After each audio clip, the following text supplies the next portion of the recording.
loses a close, tough fight to Terence Crawford. I don't know. But he's gotten older. He's grown out of division. Who? I'm just saying. Yeah, but so is Terence Crawford. You can't make the weight. But so is Terence Crawford. I picked Terence Crawford because he started 135. Floyd started 130. He turned pro. He's 130 times. I mean, Max really has earned the right to an opinion. And his current opinion is that Terence Crawford is the greatest of all time. Now, I will tell you, Max is a fan. I can relate to this. I got in there and I did the sport, and there are times that there is a credibility that will come along with me for having done the sport. But I'm the same as Max. I'm a fan. Good Crawford is, you know what I mean? Especially being, 38? Something like that, yeah, 38. So listen, to do what he done in the manner he did it, moving up 2 weights, in my opinion, in my humble opinion, one of the greatest to do it. Max Kellerman analyzes the much-anticipated Mayweather versus Crawford showdown, stressing the sharp contrast in their careers. He observes that Floyd often chose opponents carefully to protect his record, building an impressive resume but also attracting criticism. By contrast, Terence Crawford has never avoided challenges, taking on anyone willing and repeatedly proving his greatness. While Mayweather's legacy is undeniable, Kellerman favors Crawford, arguing that his fearless attitude and readiness to face all comers ultimately give him the advantage. It's wild, because if you look at Floyd's resume, it's much deeper than Crawford's.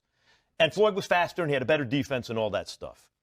But Floyd picked and chose when he fought guys, especially once he left lightweight. He wiped out the junior lights, bring him. Lightweight, he jumps up to Jose Luis Castillo first thing. A lot of people think he lost the first fight, I didn't, but then he won the rematch.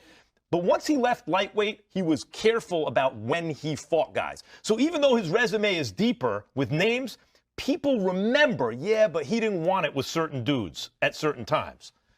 Crawford, we all witnessed, even though the resume is thin in certain ways, he wanted it with everyone the whole time. Oh, yes. That makes a difference to people. Max Kellerman has consistently questioned whether Floyd Mayweather truly deserves the top spot on the pound-for-pound list. While he respects Floyd's technical mastery, Kellerman argues that accomplishments alone do not define the greatest fighter ever. In his breakdown, he points to Terence Crawford, who has claimed titles in 4 separate divisions, placing him alongside Manny Pacquiao.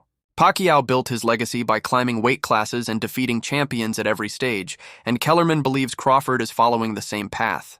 For him, true greatness comes not from an undefeated record, but from taking risks across divisions and proving yourself against the toughest possible competition.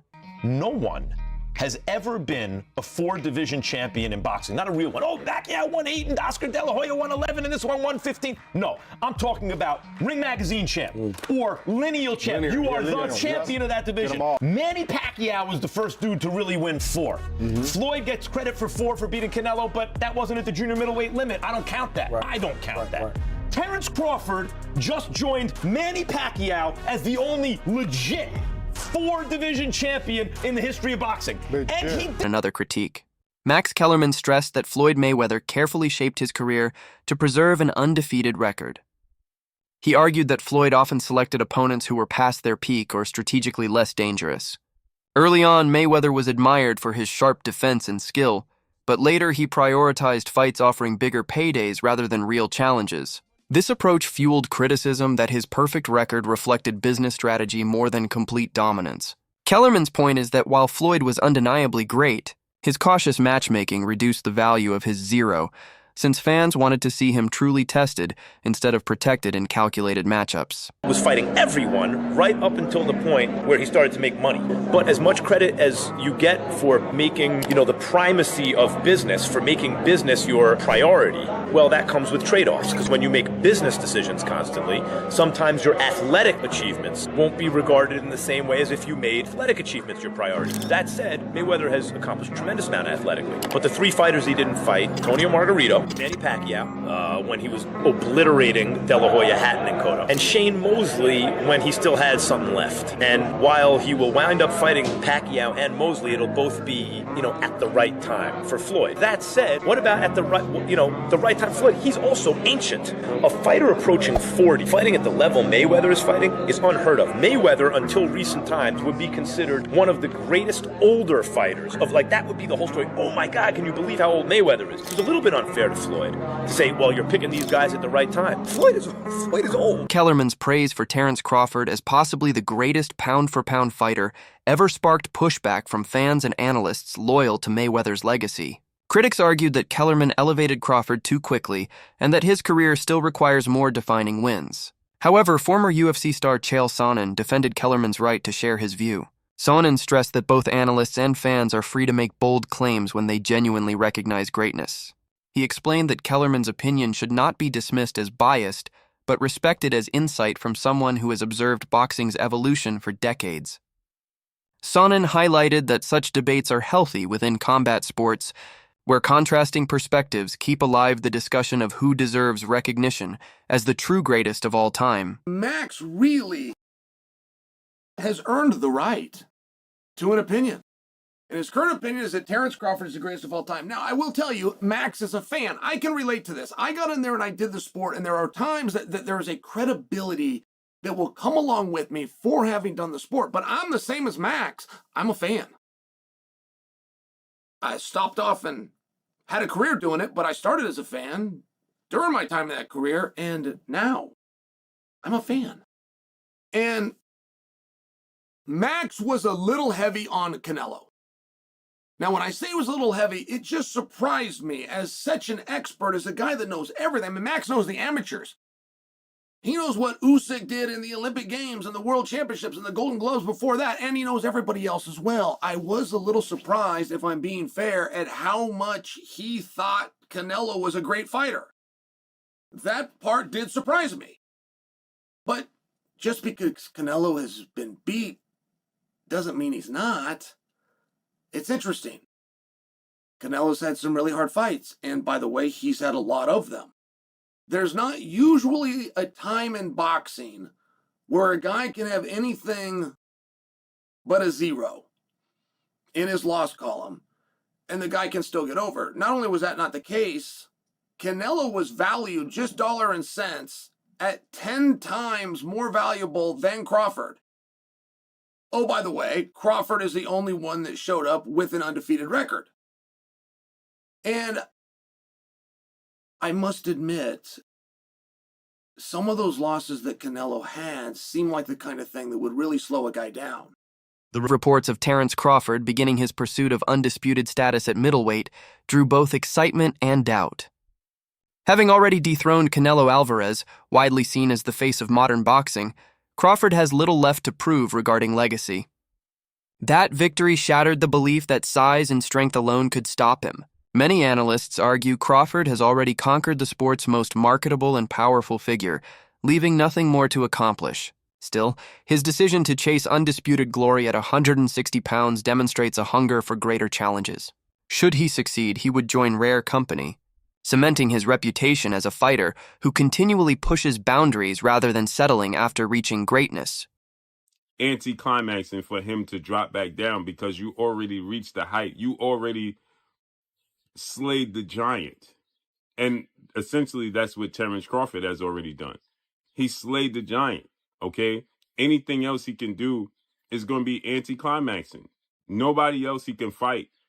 Canelo Alvarez is 63 wins, 3 losses, 2 draws, 39 wins by way of knockout. Canelo Alvarez is the face, or was the face, of the sport of boxing, right? And you defeated him and outclassed him. Everybody expected you to get knocked out. It was a money grab. It wasn't realistic. And you achieved it, right? There's nothing else you can do but one thing. And as I stated, you can put your crown so high on the pedestal, it's almost impossible to reach. And I stated that becoming undisputed in another glamour division in 2 fights, because it really doesn't matter who Terence Crawford fights at this point in time. There is no name that's going to garner him the traction and attention that he got from fighting Canelo. If he fights Ron Ennis, it's not going to do it. Virgil Ortiz, not going to do it. None of those guys, anybody would put against Canelo Alvarez and say that they would beat Canelo Alvarez. So now he would be expected to beat everybody. Okay? Sebastian Fundora, the Towering Inferno, because of the size difference. He's 6'6", 80 plus inch arm reach, right? At fighting at 154 pounds, that would be attractive. When debates shift to the greatest of all time, Max Kellerman rejects the idea that Floyd Mayweather automatically deserves that label. He contends that Floyd avoided the kind of risks that truly define legendary fighters. While acknowledging his flawless technique, Kellerman argues that greatness demands more than defense and financial success. Icons like Muhammad Ali and Roberto Duran risked their reputations by fighting the best, regardless of timing or advantage. In Kellerman's view, Mayweather lacked that fearless spirit. This is why he challenges the narrative of Floyd as the greatest, instead pointing to fighters like Terence Crawford, who continually prove themselves against dangerous competition without hiding behind cautious business choices.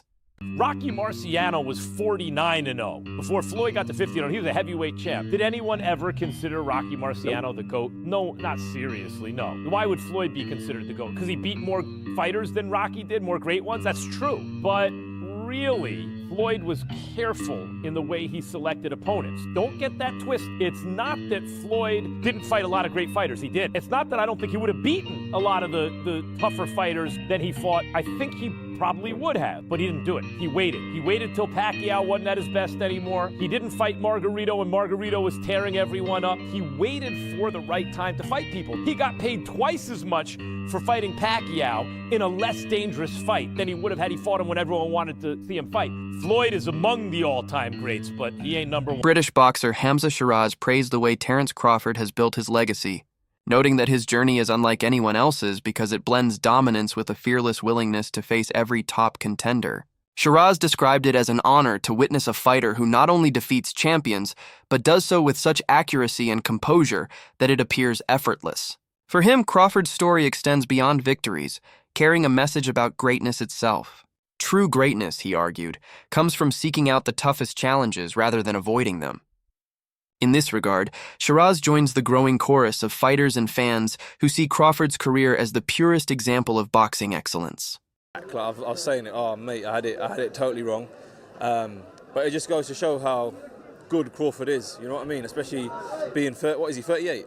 Something like that, yeah, 38. So listen, to do what he done in the manner he did it, moving up 2 weights, in my opinion, in my humble opinion, one of the greatest to do it, one of the greatest to set foot in it. You know what, it was an honour to watch himself and Canelo live ringside. So, the outcome of it wasn't ideal because if Canelo won, I would have been in line next, which is still the case, but just delayed a little bit. And I suppose it all depends what Crawford wants to do. I saw a post from Umar actually, who put out before the fight, said, I really want my boy Hamza to win, but I think that Crawford will win. And I think a lot of people kind of possibly have seen that sentiment of they want him to win for you, but at the same time, a few people I spoke to picked Crawford to win. Yeah, no, exactly. And it was a split of opinions, wasn't it? It was very, very divided. But then straight away, when the first bell went, and I see Crawford run to the centre, grab centre, you know he weren't there to fuck around, man. And he just bossed it. I think I'll give Canelo no more than 4 rounds. But then at the same time, you've got to put yourself in Canelo's shoes. He's achieved everything he's needed to do in the sport. He's earned more than enough money, and he's still daring to be great. So as a fighter, as a fan, we can only appreciate that.